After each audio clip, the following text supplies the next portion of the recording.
Welcome to another exciting video from All Things Arab. Many influential people have influenced, inspired in recent years. When it comes to it, we discuss musicians, entertainers, and campaigners. However, we often miss the fact that these people are often businessmen too. Many people are very proud of their determination, strength, charisma, and power. Many successful entrepreneurs from the Arab world may be found in a variety of fields. These businessmen defy the perception that Arab countries are only about oil. Let's look at 10 of those who have influenced the globe through their achievements. Wael Ghonim is a computer engineer and internet activist from Egypt who is passionate about social entrepreneurship. According to Arabian Business's comprehensive list, he is the second most successful businessman in the Arab world. He is the co-founder and CEO of Parleo, a new civility-focused social networking platform for political participation. Wael worked for Google for 6 years as a marketing manager. He was in charge of supporting the production of Google products worldwide, converting internet usage, and boosting Arabic content in the region. In 2011, he was nominated for the Nobel Peace Prize given the JFK Profile of Courage Award and named one of Time's 100 most influential people. He was also dubbed a keyboard freedom fighter for using the internet and social media to fight for social justice, democracy, and civil rights in Egypt. He founded the Tahrir Academy, a non-profit internet forum for Arab youngsters to share information. He is a real estate tycoon with several properties across the Middle East and worldwide. He is the chairman of Democracy, a luxury real estate developer in Dubai, created in 2000. Both of his parents were accomplished business people, so business was in his blood. His father ran a shop that sold watches, Parker pens, clothes, and other Chinese imports. He received a government grant to attend a medical college in Baghdad. After his first year, he moved to the United States to study industrial engineering at the University of Washington. He worked as a financier for the Abu Dhabi gas industries as one of his first jobs. He went on to develop a catering company that catered primarily to wealthy clients. This is where he discovered that Dubai was an up-and-coming location where the newly rich could make money. He currently controls a real estate company with opulent properties in cities such as London, Dubai, and Paris. His fortune was once worth over $4 billion, but it has since fallen to a respectable $2 billion, making him Dubai's 10th richest person. Wadah Khanfar is the president of Al-Sharq Forum, an independent network dedicated to formulating long-term plans for the people of the Middle East's political progress, social fairness, and economic success. Khanfar works in the media industry and is a Palestinian businessman. He was the Director General of the Al Jazeera television network earlier. Wadah Khanfar, who controls Al Jazeera's whole operation, has made the network one of the most well-known in the world.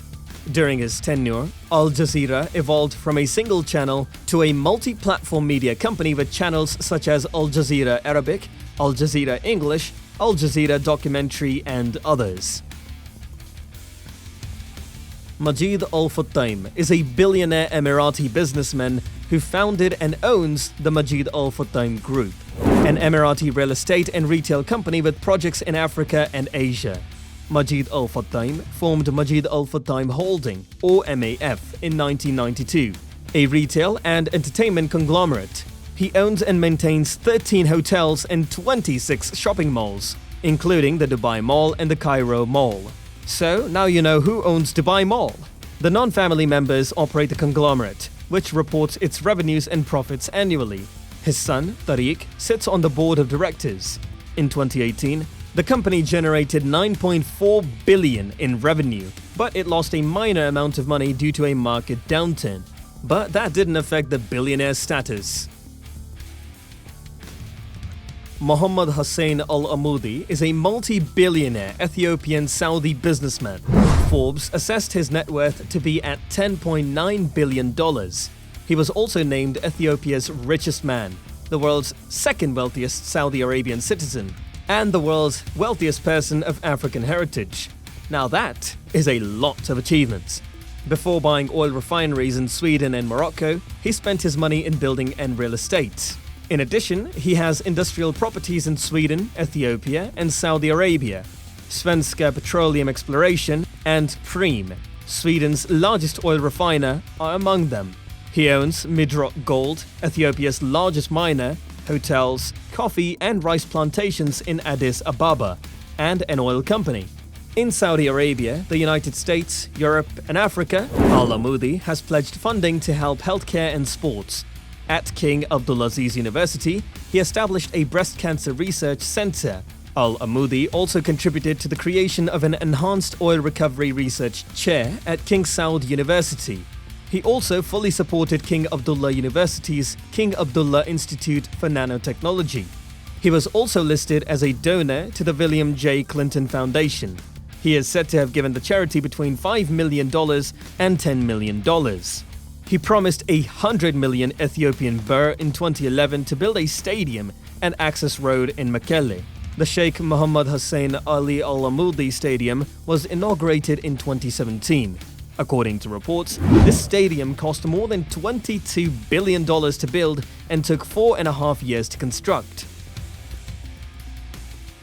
Mohammed Al Jaber has the distinction of being one of Saudi's most prominent billionaires. With a fortune of more than $7 billion, Al Jaber's London-based MBI International Holding Group has had a reasonably calm time of late, allowing the hotel, food, and real estate company to run smoothly, thanks to his reputation and business interests.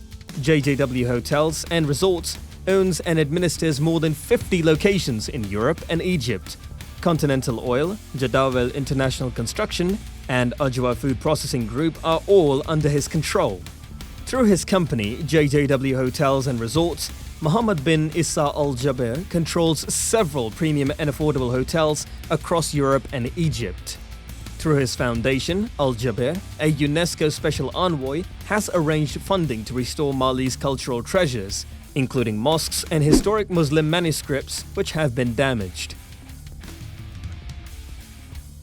Saudi Arabia's Prince Al-Waleed bin Talal is a well-known businessman in the Arab world. The 65-year-old entrepreneur, the founder and CEO of Kingdom Holding Company, and a net worth of more than $18 billion, are Saudi Arabia's wealthiest individuals.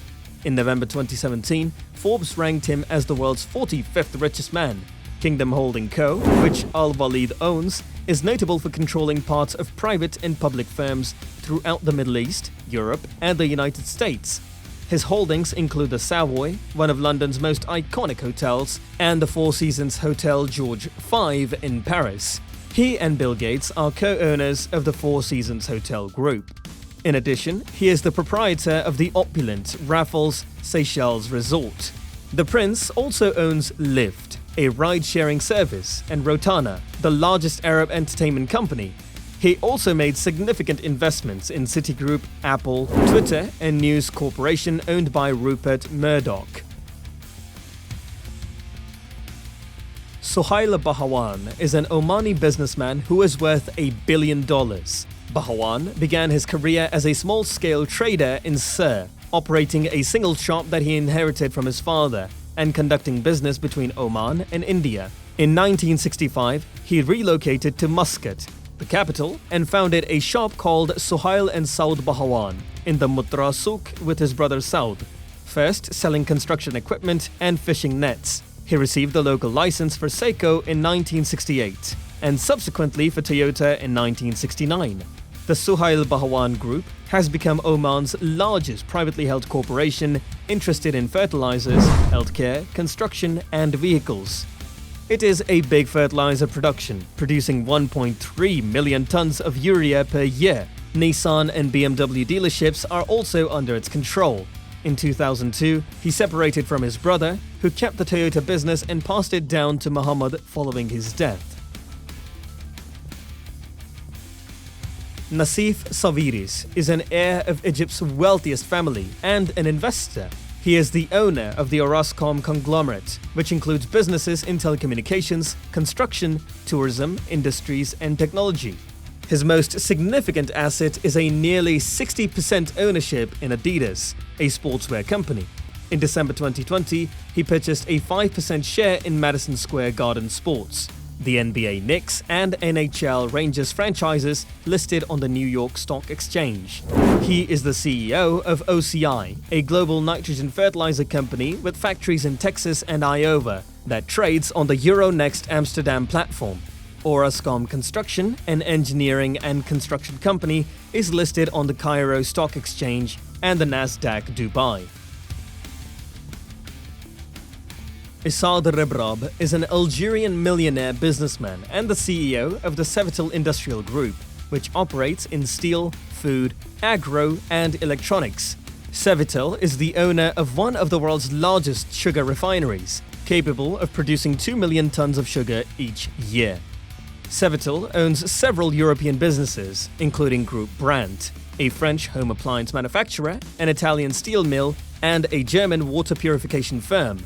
But before becoming a businessman, he was a teacher.